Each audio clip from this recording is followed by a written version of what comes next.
Good evening from me and Skip.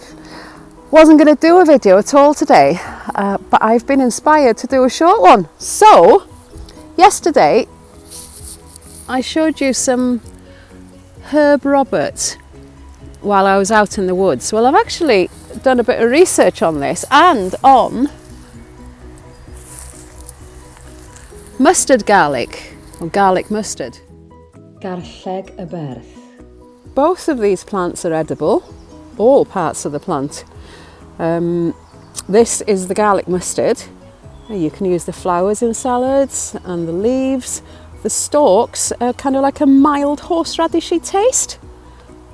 So that's my supper sorted, or part of it anyway. Llys y llwynog. Leaves are quite delicate.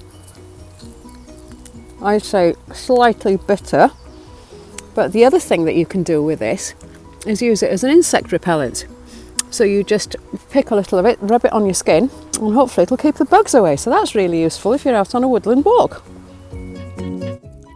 Bwyd Am Ddim.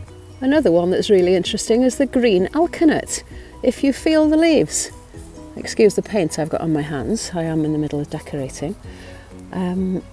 The leaves feel like borage or comfrey, and it is in fact part of the same family. The flowers are so delicate and some people use them in ice cubes. So if you're a G&T person or like something a little bit quirky in your sparkling water, there you go. Also managed to get hold of some wild garlic while we were out.